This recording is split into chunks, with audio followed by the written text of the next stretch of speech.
أعوذ بالله من الشيطان اللعين الرجيم بسم الله الرحمن الرحيم الحمد لله رب العالمين والصلاة والسلام على أشرف الأنبياء والمرسلين سيدنا أبي القاسم محمد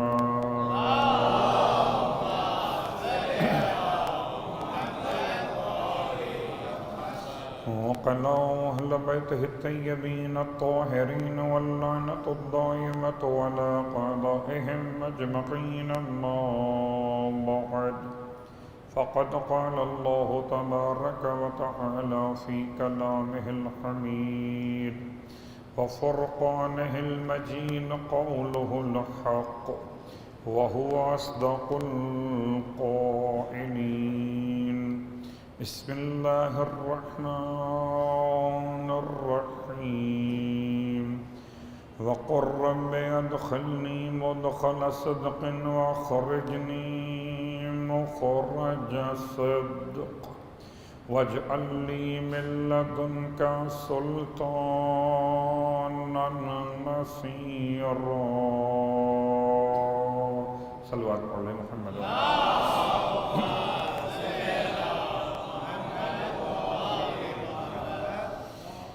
تعریفیں اس خدا کے لیے جس کی توحید کا اقرار زبان ابو طالب کی رونق قرار پایا، اور تمام ہدیہ درود و سلام ان ہستیوں کے لیے جو ابو طالب کی گود میں پروان چڑھ گئے۔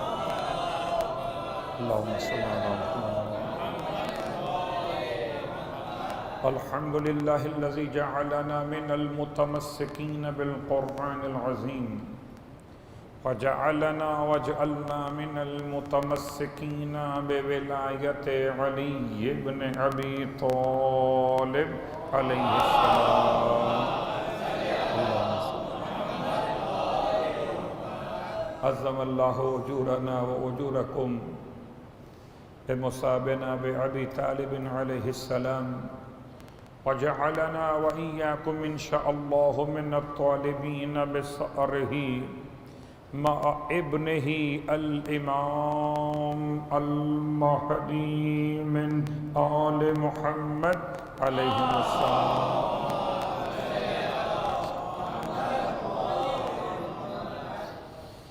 اما بعد، شکر خداوند حضرت ابو طالب کہ فرش عزائے حضرت ابو طالب علیہ السلام پر مجھے اور آپ کو سانس لینے کا موقع نصیب ہو رہا ہے۔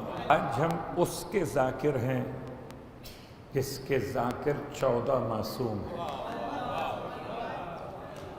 آج ہم اس کے سوگوار ہیں جس کی اولاد کربلا کے شہیدوں کی سردار ہے۔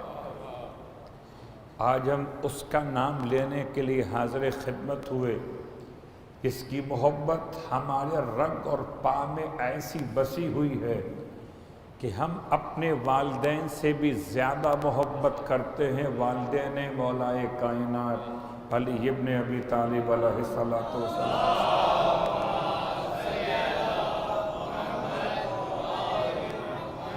آج اس عظیم شخصیت کا تذکرہ کہ جس کے نور کو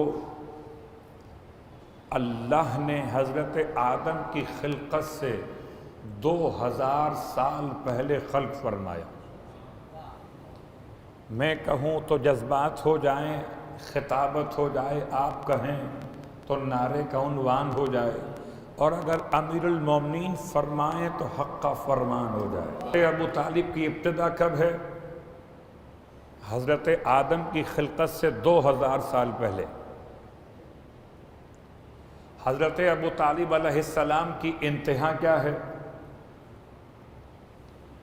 اور اس سے پہلے کہ خلقت تو آپ نے سماعت فرمائی اور شان کو بیان کیا معراج کی حدیث میں، صاحب معراج پیغمبر میں، انبیاء کے سردار، خدا کے حبیب، وجہ خلقت کائنات جب سفر طے کرتے ہوئے خدا کے مہمان بنائے گئے تو آپ نے عرش کے قریب 4 انوار کو مشاہدہ فرمایا اور پوچھا یہ 4 انوار کیسے کا ہے؟ ایک نور آپ کے جد عبد المطلب کا ہے، دوسرا نور آپ کے چچا جناب ابو طالب کا ہے، تیسرا نور آپ کے والد جناب عبداللہ کا ہے، اور چوتھا نور آپ کے چچا زاد بھائی طالب کا ہے۔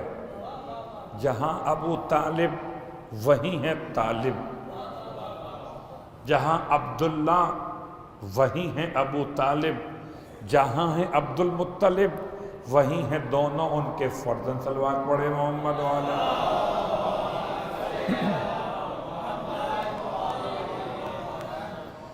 اور ان کی شان کو بیان کرتے ہوئے، یہ تو بات تھی معراج کے حوالے سے، اب آئیے میدان قیامت کے حوالے سے جناب ابو طالب علیہ السلام کی شان کو بیان کیا گیا،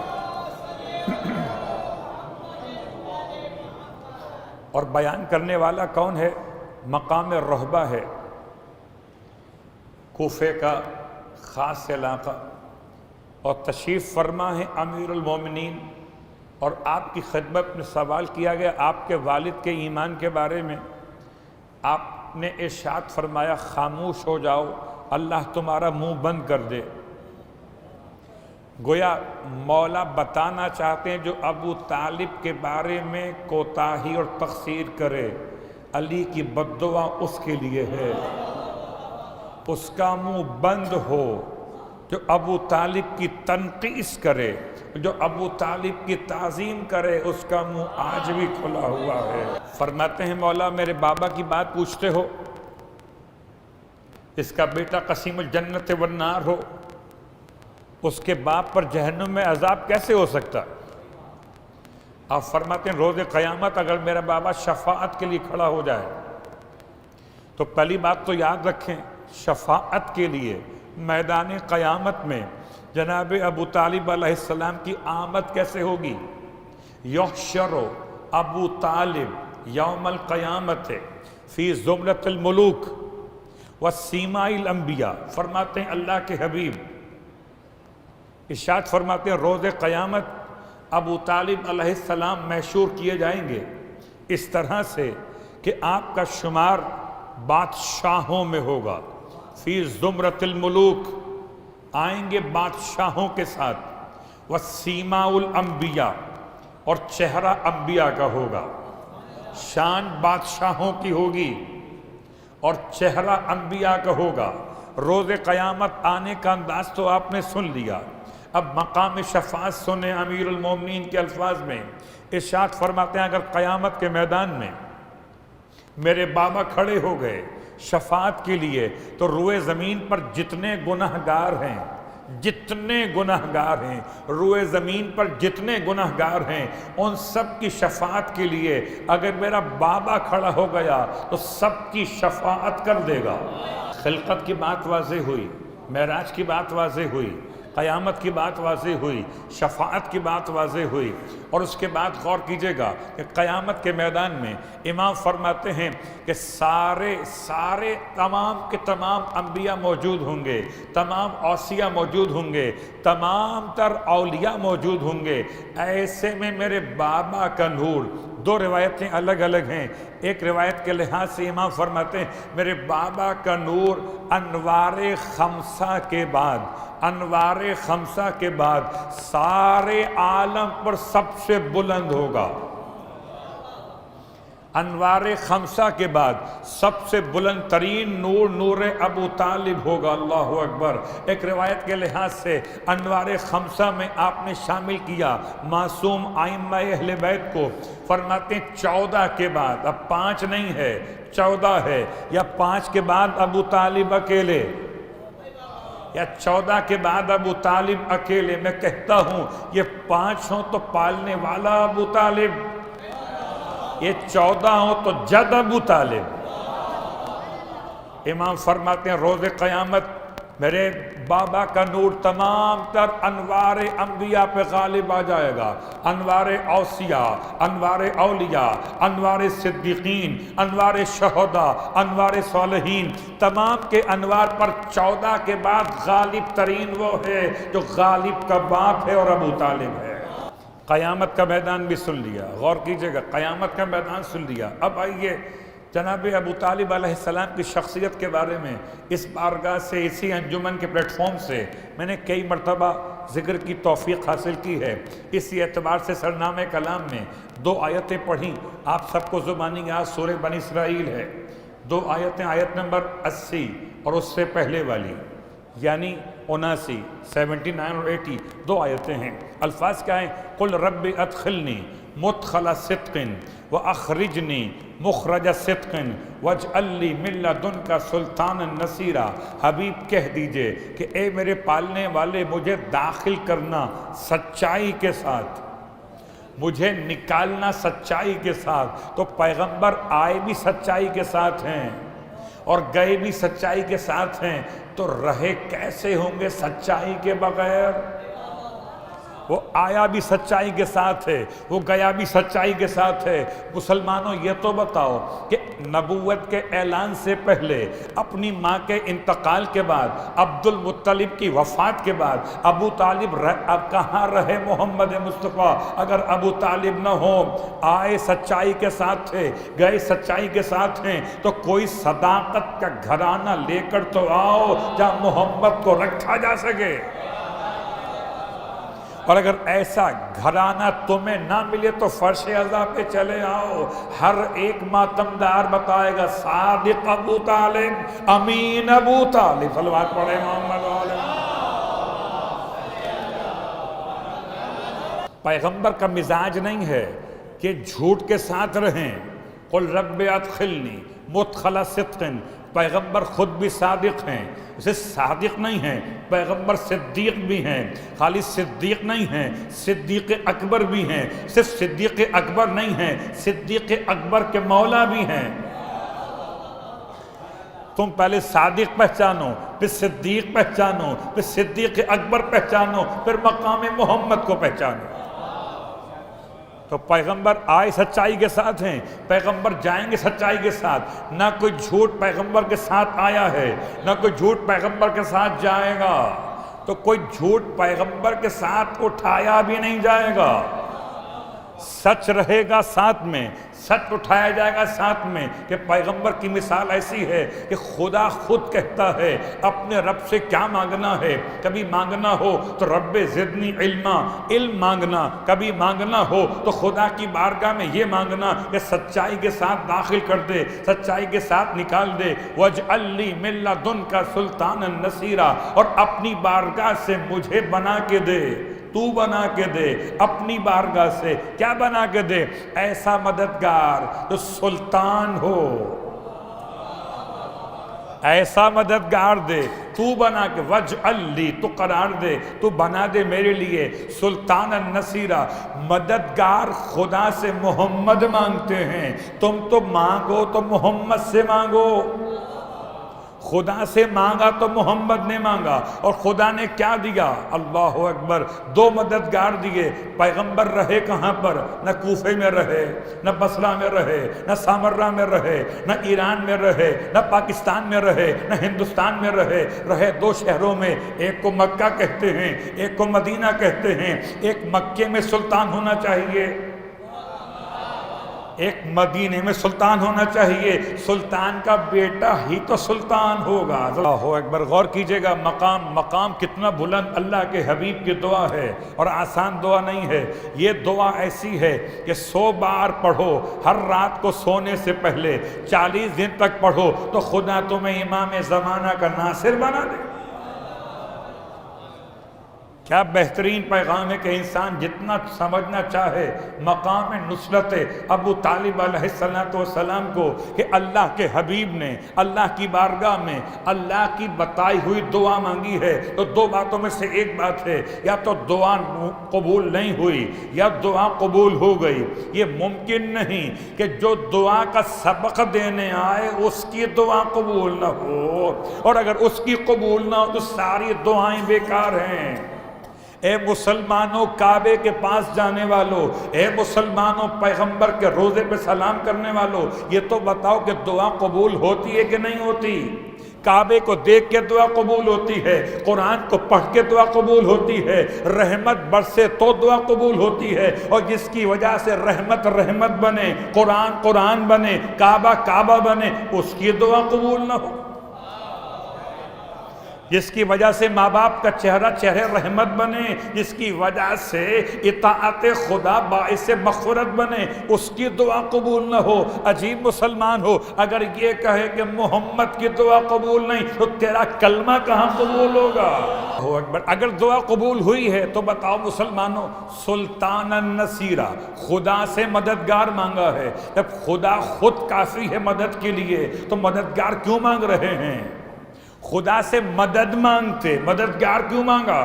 فرق سمجھیے، مدد مانگنا اور ہے، مددگار مانگنا اور ہے۔ تو خدا بتا رہا ہے کہ میں اپنے محمد سے بھی کہتا ہوں کہ مجھ سے مدد نہیں، مددگار مانگو۔ اور آج کا مسلمان کہتا ہے خدا سے مدد مانگو، تو مسلمان زیادہ ہوشیار ہو گیا، ختمیہ مرتبت کم ہوشیار تھے۔ اللہ اکبر، العیاذ باللہ من ذالک۔ کیسے ممکن ہے؟ تم خدا سے مدد مانگ رہے ہو، پیغمبر خدا سے مددگار مانگ رہے ہیں، یا تو اپنی روش کو بدلو یا کلمہ چھوڑ دو۔ تو اب تو بات سمجھ میں آئی ہے، خدا سے مددگار مانگا جاتا ہے، اب خدا جس کو چاہے مددگار بنا دے۔ تمہیں سوٹ کرتا ہو کہ نہ کرتا ہو، خدا کو وہی سوٹ کرتا ہے، جس کو چاہے بنا دے۔ تو ایک مکے میں چاہیے، دو شہر ہیں، ایک مدینے میں چاہیے، اور کیسا چاہیے؟ ایسا چاہیے جو بالکل پکا ناصر ہو، صرف ناصر نہیں بلکہ نصیر ہو۔ ناصر کون؟ جو مدد کرے جب مدد کے لیے پکارا جائے۔ ناصر اس میں فاعل ہے، نصیر صفت مشبہ ہے، نصیر میں استمرار ہے، ناصر میں استمرار نہیں۔ بہت غور کیجئے گا، ناصر میں استمرار نہیں ہے۔ کیا مطلب؟ کیا آپ بیٹھے ہوئے ہیں، ابھی آپ کیا ہیں؟ آپ ہیں جالس، جالس بیٹھنے والا۔ جب تک آپ بیٹھے رہیں گے جالس رہیں گے، جب آپ کھڑے ہو گئے تو جالس نہ رہیں گے۔ تو جب آپ بیٹھیں گے تو جالس، جب آپ مدد کریں گے تو ناصر، اور مدد نہ کی تو ناصر نہیں، اسے آپ جالس نہیں۔ اگر نصیر اسے کہتے ہیں جس کی نصرت ختم نہیں ہوتی، وہ بستر پہ رہے تو ناصر، وہ میدان میں رہے تو ناصر، وہ گھر میں رہے تو ناصر، وہ بیویوں کے درمیان رہے تو ناصر۔ ناصر تو میں اور آپ بن سکتے، حل میں ناصر۔ نصیر نہیں مانگا مولا نے، غور کیجئے گا، ناصر مانگا ہے۔ ناصر بننا آسان ہے، ناصر انسان خود بنتا ہے، نصیر خدا بناتا ہے۔ وَاجْعَلْ لِي مِن لَّدُنْكَ سُلْطَانًا نَصِيرًا، اور اپنے رب کی بارگاہ میں کہیے کہ مجھے مددگار دے دے۔ کیسا مددگار؟ جو سلطان ہو۔ سلطان کا مطلب کیا ہے؟ سلطان کا ترجمہ تلاش، سلطان ہے سلطنت والا، سلطان ہے مسلط ہو جانے والا، جو تسلط حاصل کر لے وہ صاحب سلطنت ہے، اس کو اقتدار مل جائے وہ صاحب حکومت ہے۔ سلطان کا ترجمہ کرنے سے ساتھ ساتھ چلیں رحمان کے سورے میں چلتے ہیں۔ یا معاشر الجن والانس ان استطعتم ان تنفذوا من اقطار السماوات والارض لا تنفذون الا بالسلطان۔ ایک گروہ جن اور انس، اگر تمہاری استطاعت ہو، اگر تم طاقت رکھتے ہو کہ زمین و آسمان کے کناروں سے نکل سکتے ہو تو نکل جاؤ۔ خدا نے بالکل اوپن آپ کو چھوڑ دیا، نکل سکتے ہو تو نکل جاؤ۔ لا تنفذون الا بسلطان، مگر طاقت کے سوا تو تم نکل سکتے ہی نہیں۔ تو سلطان کہہ کر رحمان نے اشارہ کیا۔ اب چلیں، قرآن سنا، اب وارث سے قرآن کا فرمان سنیں۔ مولا کائنات علی ابن ابی طالب علیہ السلام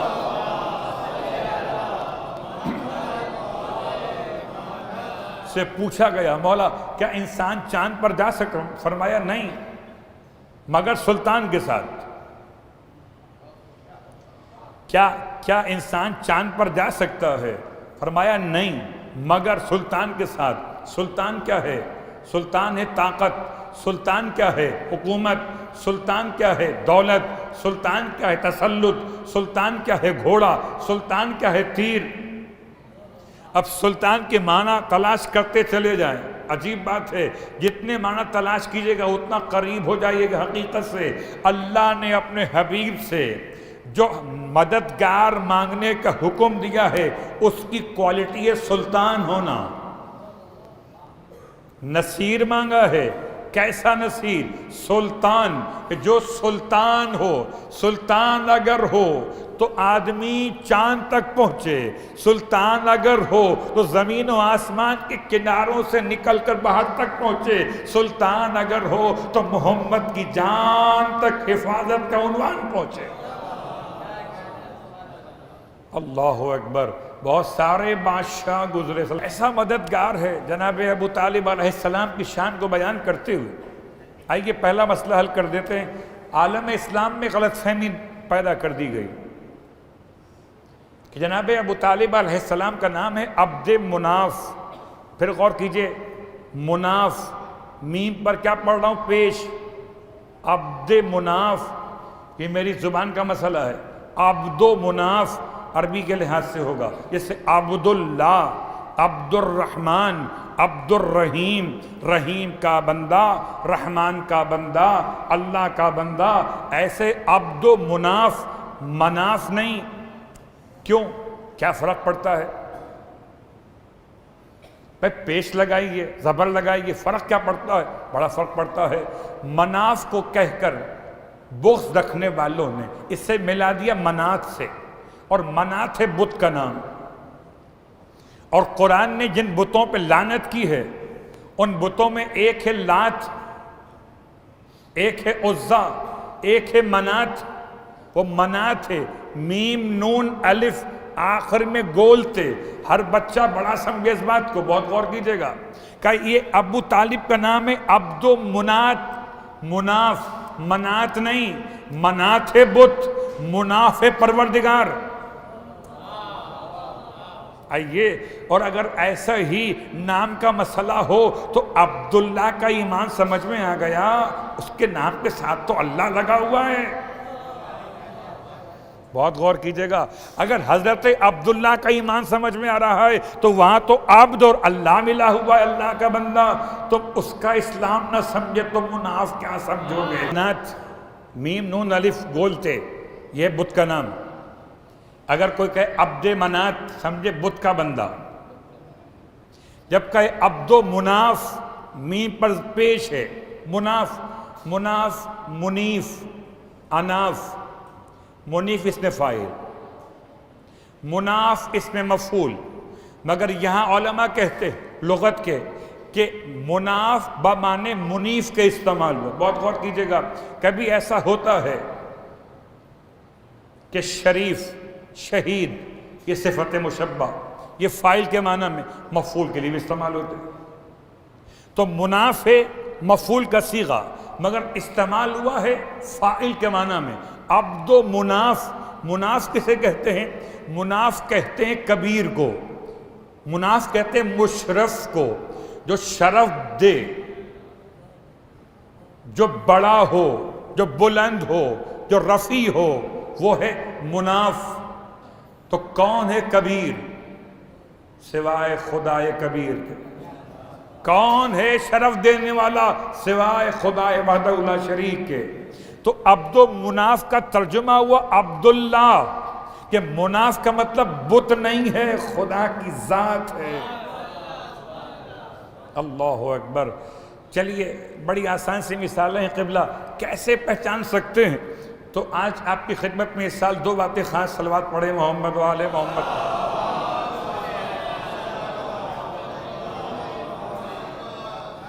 میرے ہاتھ میں انگشتری ہے، ٹھیک؟ رنگ پہننا، آج کل رنگ پہننا تو ایک فیشن ہو گیا۔ اب وہ سنت و مستحب کے مسئلے تو ختم ہو گئے. اب کون کس لیے پہنتا ہے؟ کوئی دکھانے کے لیے پہنتا ہے، کوئی سنانے کے لیے پہنتا. بہت کم ہیں جو مولا کے لیے پہنتے ہیں.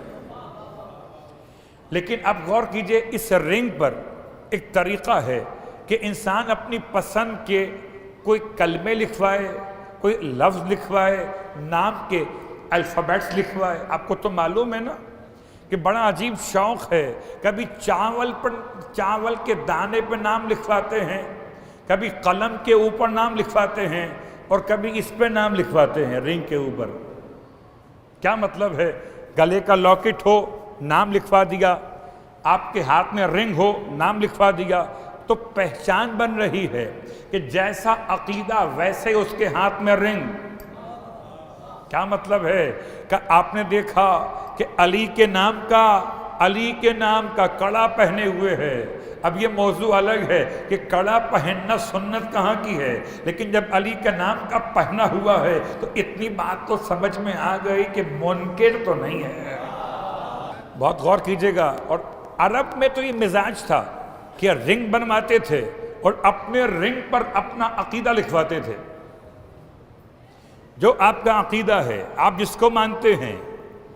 آج لوگ نام لکھواتے ہیں محبت کے مارے ہوئے. اللہ سے محبت تو ملتی نہیں ہے، چلے ہیں اللہ کی بنائی ہوئی فنا رکھنے والی مخلوق سے محبت کرنے کے لیے.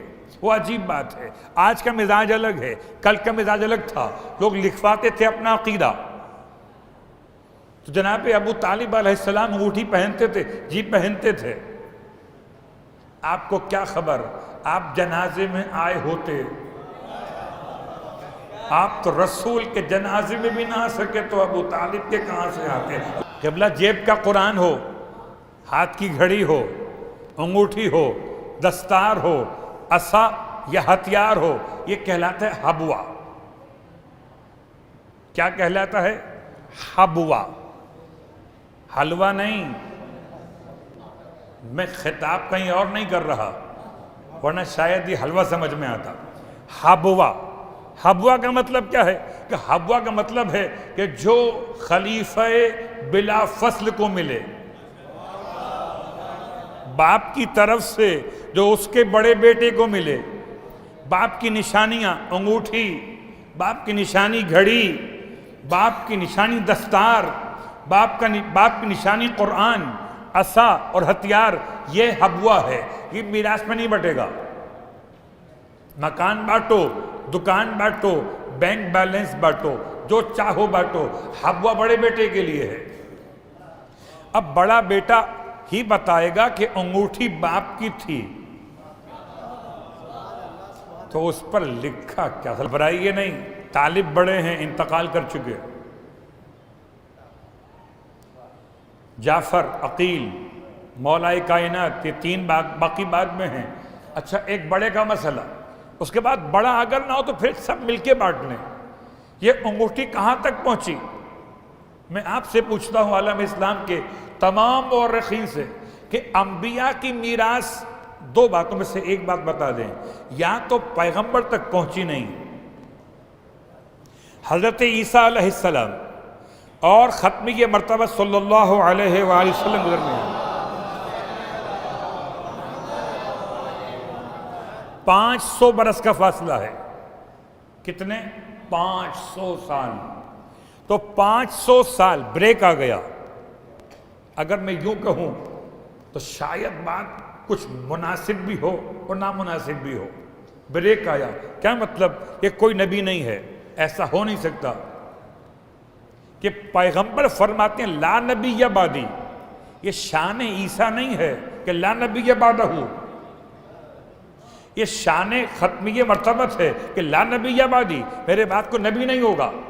تو آپ سے پہلے تو نبی ہوں گے نا بھائی، آپ کے بعد نبی نہیں. بات واضح ہو رہی. نبی کتنے آئے؟ 1,24,000. گنے آپ نے؟ نہیں گنے. اس کے کہنے سے مان لیا. چلیے گنے بھی نہیں تھے تو ان کا علاقہ، ان کی بعثت، ان کی وفات، ان کی شہادت، ان کی پیدائش یہ سب یاد نہیں ہے تو کم از کم نام تو یاد ہوں گے. اب ہمیں کیا خبر کون سے نبی کب آئے؟ ہمیں اتنا پتا ہے کہ آخری نبی کے بعد کوئی نبی نہیں آئے گا. آخری نبی سے پہلے کتنے نبی آئے یہ کون بتائے گا؟ یہ بتائے گا آخری نبی. اور آخری نبی نے ہی بتایا کہ 1,24,000 آئے، نہ تم نے گنے نہ تم نے پوچھے. ارے پوچھ ہی لیتے پیغمبر صلی اللہ علیہ وسلم. آج کا مجمع صاحب علم ہے نا، پوچھ لیتا ہے مولوی صاحب سے آیت کہاں سے پڑھی ہے. کبھی اگر گنتی میں فرق ہو جائے پوچھ لیتے، یہ 4 نہیں 5 ہو گئے، 5 نہیں 6 ہو گئے. کتنے صاحبان علم بیٹھے پیغمبر کی بارگاہ میں، پوچھ لیتے پیغمبر سے کہ یا رسول اللہ 1,24,000 کے نام تو لکھوا دیجئے. اگر قرآن کی 6,666 آیات جیسے کہ مشہور ہے، یا 6,636 آیات جیسے کہ حقیقت ہے، اگر یہ پوچھ کے لکھ سکتے ہیں، عجیب. پورے قرآن میں 6,666 آیتیں، انبیاء کتنے؟ 1,24,000. آیتیں یاد کرنا مشکل تھا تو نام کیسے یاد کرتے؟ تو کم از کم نام لکھ ہی لیتے پوچھ کے. میں بات کو بہت آگے لگ گیا، پھر واپس لے آتا ہوں. عیسیٰ علیہ السلام کے بعد اگر آپ کہتے کوئی نبی نہیں آیا، ختمی کے مرتبہ سے پہلے 500 سال تک کوئی نبی نہیں آیا، تو عیسیٰ علیہ السلام سے میراث نبوت 2 باتوں میں سے ایک بات ہے، یا تو ختمی مرتبہ کو نہیں ملے، کیا ملے؟ اگر نہیں ملے تو یہ ممکن نہیں ہے کہ آدم سے چلے ہوں اور خاتم تک نہ پہنچیں. اور اگر ملے ہیں تو بتائیے بیچ میں 500 سال میں کون تھے تو اتنے امین تھے جیسے زمانے کے نبی ہوں، اتنے امانت دار تھے. ان کو نبی کہیں نہ کہیں یہ اور مسئلہ، مگر تھے نبی جیسے. آج تو ہم کھل کے بول نہیں پاتے نا، نبی کہنا بڑا مشکل ہو جائے گا. لوگ پوچھیں کہاں لکھا ہوا ہے، روایت موجود ہے وہ الگ موضوع. فی اسلاب النبیین، پیغمبر انبیاء کے صلب میں ہوتے ہوئے آئے. اگر لکھا ہوا نہ بھی ہو، روایت ضعیف قرار دے دیں آپ، تو آئیے سوچتے ہیں بیٹھ کر کہ میراث کون سی میراث؟ حضرت موسیٰ کا عصا پیغمبر تک آیا کہ نہیں آیا؟ جناب سلیمان کی انگوٹھی پیغمبر تک آئی کہ نہیں آئی؟ جناب سلیمان علیہ السلام اللہ کے نبی داؤد علیہ السلام کے بیٹے، ان کی انگوٹھی پیغمبر تک آئی کہ نہیں آئی؟ عصا موسیٰ علیہ السلام کا پیغمبر تک آیا کہ نہیں آیا؟ اگر نہیں آیا تو پھر سمجھ لیجئے کہ خدا نے 500 سال تک انسانیت کو بغیر ہادی کے رکھا. 500 سال تک بغیر ہادی کے رکھا. تو خدا کے پاس کیا نبی کم پڑ گئے تھے؟ سوچنے کی بات ہے نا. کیا کوئی پرابلم ہو گئی تھی کہ 500 سال کے اس عرصے میں پروردگار کوئی نبی کیسے بھیجے؟ نبی ختم ہو گئے. ایک نبی رہ گئے تھے، ان کو رکھا بچا کے کہ 500 سال کے بعد بھیجوں گا. تو پروردگار یہ بیچ میں جو لوگ آئیں گے کہ قصور کیا ہے؟ ان کا ہادی کون ہوگا؟ اب اگر کوئی زمانے میں موجود ہے اوصیاء پیغمبر، پیغمبر کے وارث، پیغمبر کے وصی، زمانے کی حجت، جناب عبد المطلب زمانے میں حجت خدا، اور عبد المطلب کے وصی جناب ابو طالب علیہ السلام، وہ سارے انبیاء کی میراث عبد المطلب تک پہنچی، اور عبد المطلب سے ابو طالب تک پہنچی، اور ابو طالب سے ختمی مرتبہ صلی اللہ علیہ وسلم تک پہنچی.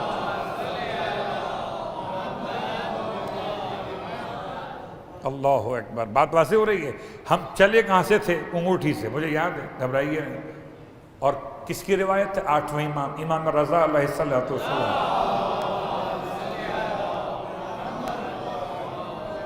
اس کا مطلب ہے یہ انگوٹھی چلی آ رہی ہے. 8ویں امام فرماتے کہ جناب ابو طالب علیہ السلام کی انگوٹھی پر 3 کلمات لکھے ہوئے تھے. سب کے سب بہت غور کیجئے گا، ہم اور آپ تو مولا کے غلاموں سے ملے ہوئے ہیں۔ زمانے کے لوگ کہتے ہیں نیشا پور کا مجمع تھا، اس امام کی زیارت کی تمنا تھی کہ جو رسول کی اولادوں میں 8واں بیٹا ہے ابو طالب علیہ السلام کا، کیا تمنا تھی کہ اپنے چہرے کی زیارت تو کروا دیجئے۔ اور جب امام نے اپنے چہرے کی کروائی زیارت تو پھر تمام تر راویان حدیث کہنے لگے اگر آپ ایک حدیث سنا دیں پیغمبر کی۔ گویا تمام تر علماء کے نزدیک امام رضا کی زبان سے سننا ایسے جیسے خود پیغمبر کی زبان سے سننا۔ اور آپ نے حدیث سنائی ہو، آپ کے علم میں ہے، تو یہ امام کی شان امام احمد بن حنبل کے حوالے سے یہ بہت مشہور جملہ کس حد تک معتبر کہ سلسلہ اتنا بیان کیا حسین کہ اگر خالی یہ پڑھ کر کسی دیوانے پہ دم کر دو، آپ فرماتے ہیں مجھ سے میرے بابا نے، آپ کا نام علی رضا، بابا کا نام موسی کاظم، ان کے بابا کا نام جعفر صادق، ان کے بابا کا نام محمد باقر، پھر امام سجاد، امام حسین، امام حسن، مولا کائنات، یہاں تک کہ اللہ نے فرماتی تمام تر اگر سلسلہ سند کسی دیوانے پر پڑھ دو تو دانا ہو جائے۔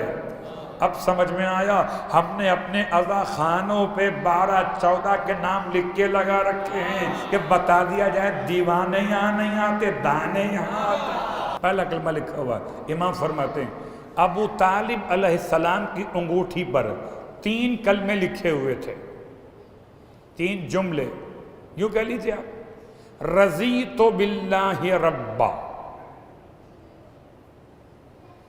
پہلا جملہ کیا ہے؟ رضیت باللہ ربا، میں اللہ کے ربوبیت کو پسند کرتا ہوں۔ بہت سے اللہ والے بھی اللہ کی ربوبیت کو پسند نہیں کرتے، بیٹا مانگتے رہے، بیٹی ہو گئی، اب اللہ اچھا نہیں لگتا۔ قبلہ بڑے سالوں تک نماز شب پڑھتے رہے، نوکری چھوٹ گئی، اب اللہ اچھا نہیں لگتا۔ تو کتنوں کو اللہ پسند نہیں ہے، اللہ کے نام لینے کے بعد بھی سلام ہو ذات ابو طالب پر، بھوک کے عالم میں چہرہ زرد رہتا تھا، صرف ایک لباس، ایک کپڑا بدن پہ لپیٹ کے آتے تھے، غربت کا یہ عالم تھا۔ اور آپ کے انگوٹھی پہ لکھے ہوئے جملے، جو چاہتے کما سکتے تھے، آپ کے ہاتھ میں تو بیش قیمت موتی تھا، آپ سودا کر لیتے۔ کفار مکہ ہر قیمت دینے پہ تیار تھے، جو چاہو قیمت لے لو، تم سامنے سے ہٹ جاؤ، پھر ہم جانیں اور یہ عبداللہ کا یتیم جانے۔ اپنا تن من دھن سب لگا کر سارے مصائب کو ابو طالب نے خریدا عشق مصطفیٰ میں، سارے مصائب کو خریدا عشق مصطفیٰ میں، ورنہ کیا ضرورت پڑی تھی، اپنے گھر آرام سے رہتے۔ عبداللہ کا بیٹا، عبداللہ چلے گئے، خدا جانے اور یہ بیٹا جانے۔ رضیت باللہ ربن، پہلا جملہ ہے، امام فرماتے ہیں انگشتر جناب ابو طالب علیہ السلام پر، وَبِ ابن اخی محمد نبیہ، رضیت باللہ ربا ورضیت، عطف ہو رہا ہے، میں راضی ہوں اللہ کی ربوبیت پر، اور میں راضی ہوں اپنے بھائی کے بیٹے محمد کی نبوت پر۔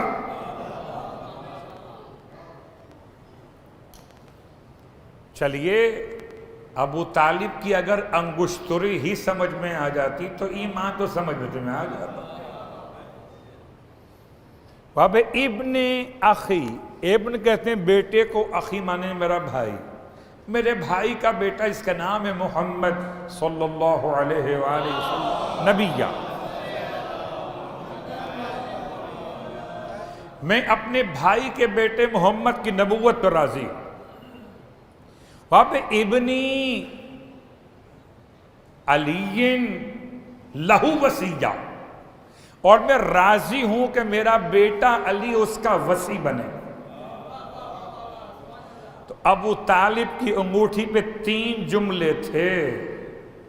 میں کہوں آج کے دور میں اب جس کو پہچاننا انگوٹھی والے کون ہیں، ان کے 3 جملے ہیں: لا الہ الا اللہ محمد الرسول اللہ.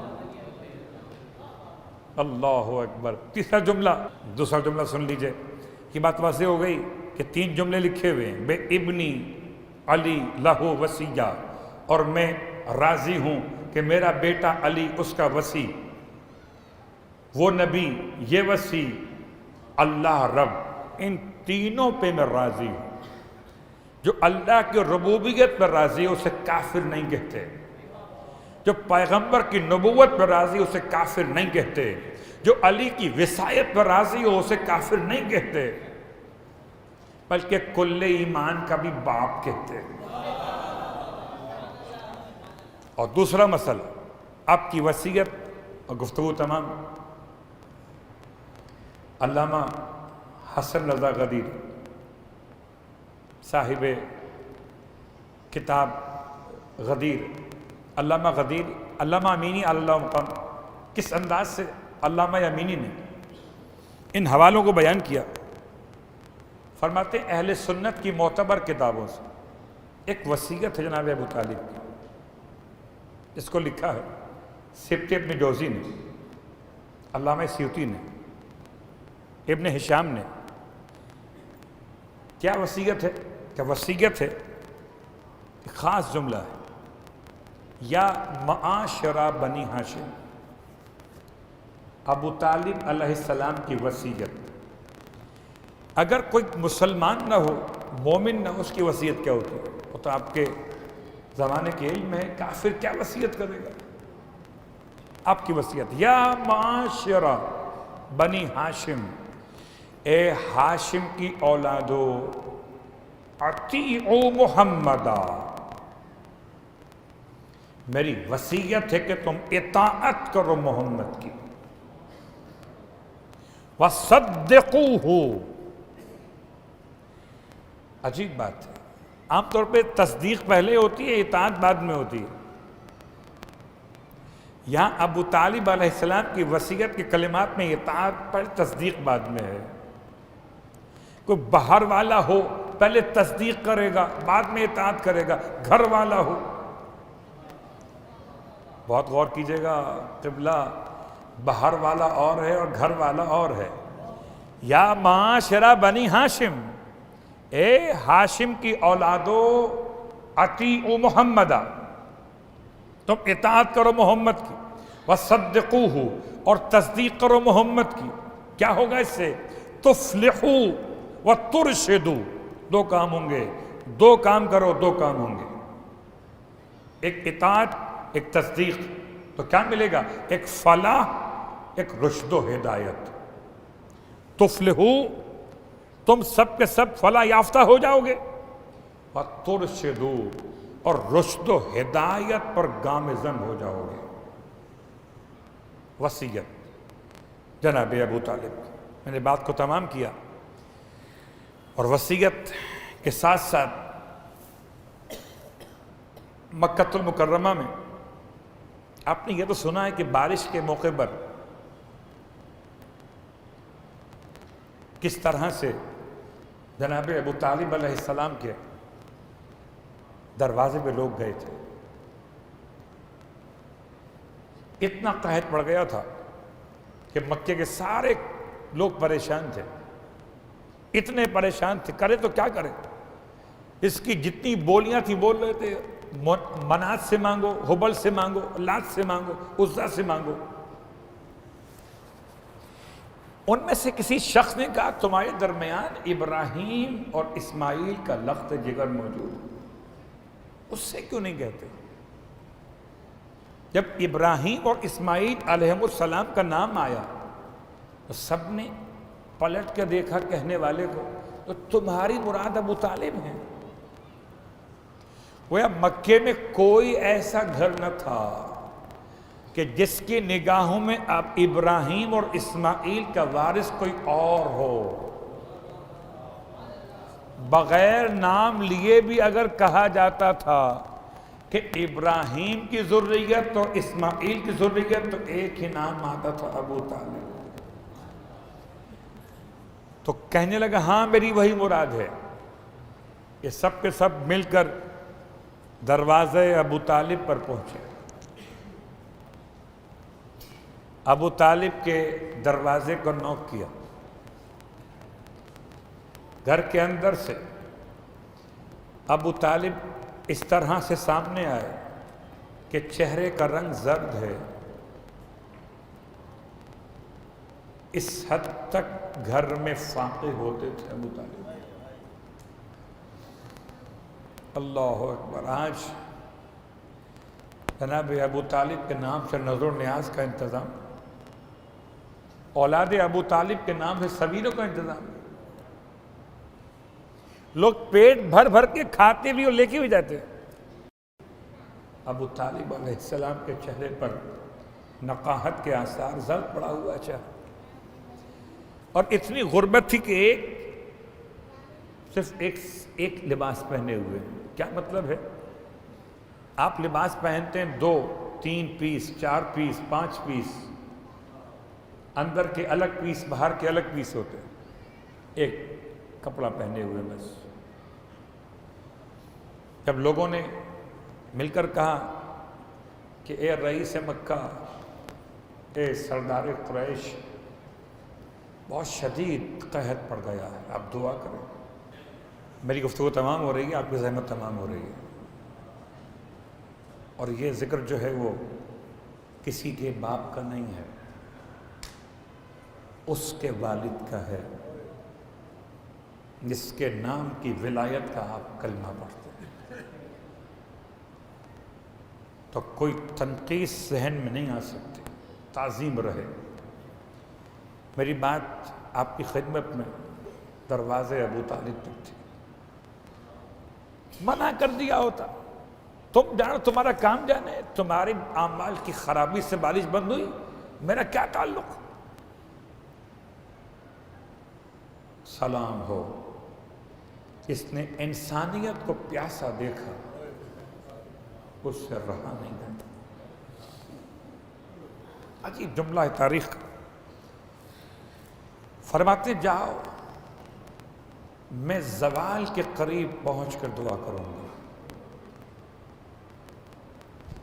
پتہ نہیں زوال کے وقت کا انتخاب کیوں کیا تھا ابو طالب. زوال کا مطلب مکے کی سخت گرمی ہے. ٹھیک زوال آفتاب کا وقت ہوا تو ابو طالب اپنے گھر سے برآمد ہوئے.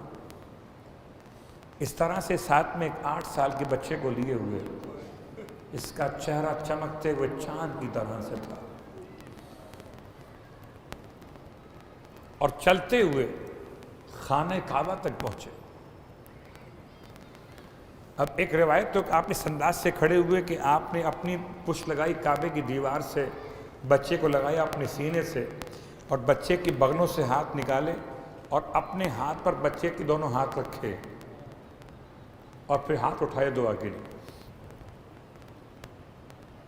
اور ایک انداز یہ ملا کہ بچے کی پشت کو لگایا خانہ کعبہ کی دیوار سے, اور اس کے بغلوں میں اپنے دونوں ہاتھ دیے, بچے کو بلند کیا اور بچے سے کہا کہ ہاتھ اب بلند کر کے دعا مانگیے.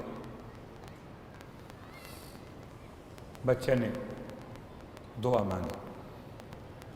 کہتے ہیں دعا کیا مانگی, نہیں مانگی, بس ہاتھ اٹھائے تھے اس 8 سال کے شہزادے نے. کڑکتی ہوئی دھوپ تھی. بہت غور کیجئے گا, شاید زوال اس لیے انتخاب کیا تھا کیا کہ کھلے آسمان پہ بادل سمجھ میں آ جائے.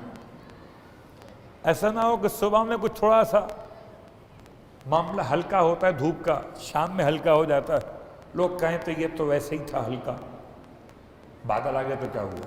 سخت ترین دھوپ تھی, زوال کا وقت, یا شدید ترین پیاس انسان کو لگتی ہے زوال کے وقت, گرمی کا وقت ہوتا ہے. اور ایسے میں ابو طالب علیہ السلام کس کو لے کر آئے تھے؟ آپ کے پاس بیٹے تھے؟ ہاں تھے، 4 تھے، 4 میں سے ایک کو بھی لے کر نہیں آئے۔ کس کو لائے تھے؟ یتیم عبداللہ کو لائے تھے، کائنات کے گوہر کو لے کر آئے تھے، اور اتنا بلند کیا کہ دست دعا اللہ کے رسول نے بلند کیا، اور ابھی بچے کے ہاتھ بلند ہوئے تھے کہ آسمان پر بادل، اتنے گہرے بادل آئے۔ اور عام طور پر بادل آتے ہیں، آہستہ آہستہ جوڑتے ہیں، پھر آہستہ آہستہ موسم بارش کا بنتا ہے۔ یہاں تو پلک جھپکنے میں، چشم زدن میں بارش شروع ہو گئی، اور اتنی تیز بارش ہوئی، لوگ تو خوشیاں منا رہے تھے، ابو طالب کی آنکھوں سے آنسو جاری تھے، اور روتے جاتے ہیں، اللہ کے رسول کے چہرے کو دیکھتے جاتے ہیں، فرماتے ہیں وَبْيَضُّ، کتنا روشن ہے یہ چہرہ، اتنا روشن کہ جس کے چہرے کی برکت سے پروردگار آسمان سے رحمت کو نازل کرتا ہے، یتیموں کا ملجا اور ماوا۔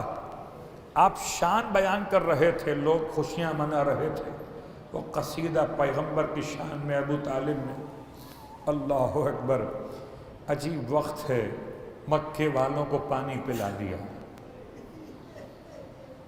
مدینہ منورہ میں سخت ترین قحط کا موسم ہے، بارش نہیں ہو رہی، اور ایسے میں اللہ کے رسول کا زمانہ ہے، لوگ آئے نماز استسقاء پڑھانے کہ آپ سے التماس کی، آپ میدان میں پہنچے مصلی العیدین پر، نماز پڑھا کہ آپ نے حسین کو ہاتھوں پہ اٹھایا، پروردگار تجھے حسین کا واسطہ، مکے والوں کو پانی پلا دے۔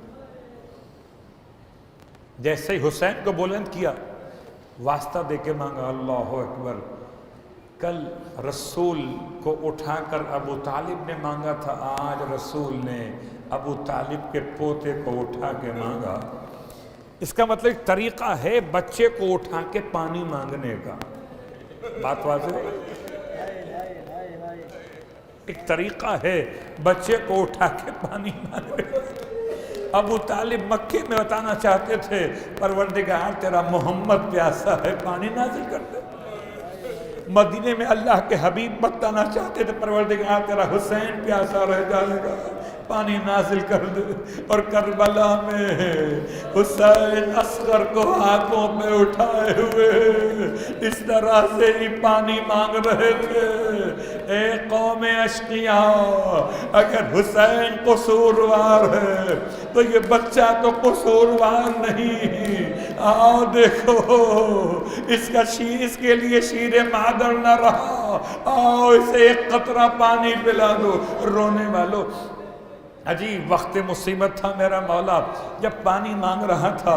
اسی منظر کے لیے ایک جملہ کہا جاتا ہے کہ مولا نے اس وقت یاد کیا، میرے شیعو کاش تم 10 محرم کو کربلا میں ہوتے، تم دیکھتے تمہارا آقا اور مولا ایک قطرہ پانی مانگ رہا تھا، اشقیاں دینے سے انکار کر رہے تھے، اصغر کو ہاتھوں پہ اٹھائے ہوئے۔ رونے والوں، اشقیاء کو رحم نہ آیا، امام نے بچے کو زمین پہ لٹایا ہے، اچھا آؤ اسے آ کر اپنے ہاتھ سے پانی پلا دو، مگر کوئی آگے نہ بڑھا۔ امام نے بچے کو اٹھا کے آغوش میں فرمایا، بیٹا یہ میری زبان نہیں سمجھ رہے، تم انہیں بتلا تمہیں کتنی پیاس لگی ہے۔ بچے نے باپ کی بات کو سمجھا، اپنی ننھی سی زبان ہونٹوں پہ پھرانا شروع کی۔ قوم اشقیاء منہ موڑ موڑ کے رونے لگے۔ حرملا کو حکم دیا گیا، جلدی کر حسین کے کلام کو قطع کر دے۔ حرملا اتنی بھی کیا جلدی کی، سب سے بڑے تیر کو اٹھایا، بچے کے گلے کا نشانہ لیا۔ رونے والوں، ایک مرتبہ حرملا کے ہاتھ کانپ گئے، تیر زمین پہ گر پڑا، دوسری بار پھر اٹھایا، پھر نشانے پر تیر کو رکھنا چاہا، پھر ہاتھ کانپ گئے۔ کسی نے پوچھا حرملا سے، ان ہاتھ کیوں کانپ گئے؟ تو تو بڑا بہادر ہے، تجھے ہوا کیا ہے؟ تو کہنے لگا جب بچے کے گلے کا نشانہ لیتا ہوں پیچھے خیموں کے پردے ہلتے ہیں، ایسا لگتا ہے جیسے کوئی بیوی فریاد کر رہی ہو، حرملہ تیر نہ چلانا۔ ظالم سے کہا گیا حرملہ تو آنکھیں بند کر کے تیر چلا دے۔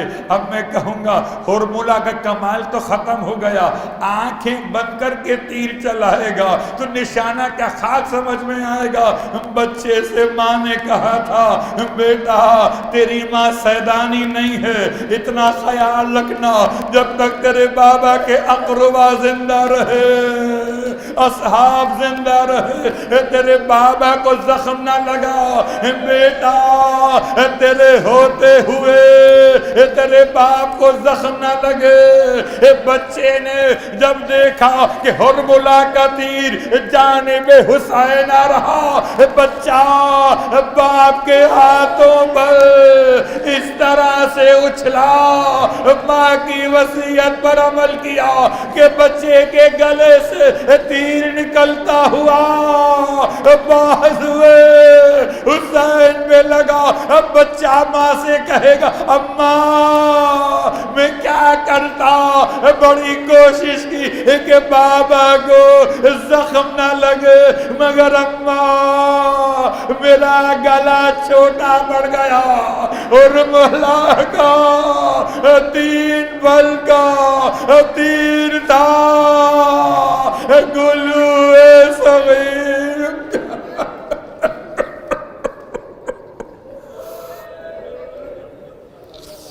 اللہ ولعنت اللہ علی القوم الظالمین وَسَيَعْلَمُ الَّذِينَ ظَلَمُوا أَيَّ مُنْقَلَبٍ يَنْقَلِبُونَ۔ بار اللہ واسطہ محمد و آل محمد کا ہماری اس عبادت کو اپنی بارگاہ میں قبول و مقبول فرما۔ بار اللہ واسطہ محمد و آل محمد کا پروردگار 6 مہینے کے پیاسے کا واسطہ، جتنے بھی بیٹھے عزادار ہیں جو اپنی طلب لے کر آئے ہیں، ہم سب کے سب طالب ہیں۔ کوئی طالب زیارت ہے، کوئی طالب حج ہے، کوئی طالب عمرہ ہے، کوئی طالب روزگار ہے، کوئی طالب زر و مال ہے محبت امام میں۔ ہم سب کے سب طالب ہیں۔ ہمارا باپ ابو طالب ہے، تجھے ہمارے بابا کا واسطہ پروردگار تمام تر طالب حق جو دعائیں مانگ رہے ہیں، ان کی دعائیں بحق ابو طالب علیہ السلام قبول و مقبول فرما۔ بار اللہ واسطہ محمد و آل محمد کا کوئی غم نہ دے سوائے غم اولاد ابو طالب کے۔ بار اللہ واسطہ محمد و آل محمد کا جنت المعلیٰ میں قبر ابو طالب کی تعمیر نو کے اسباب فراہم فرما۔ بار اللہ واسطہ محمد و آل محمد کا امام زمانہ علیہ السلام کے ظہور میں تعجیل فرما، اور ہم سب کو جناب ابو طالب علیہ السلام کے انتقام کے لیے امام منتقم کے سپاہیوں میں شامل فرما۔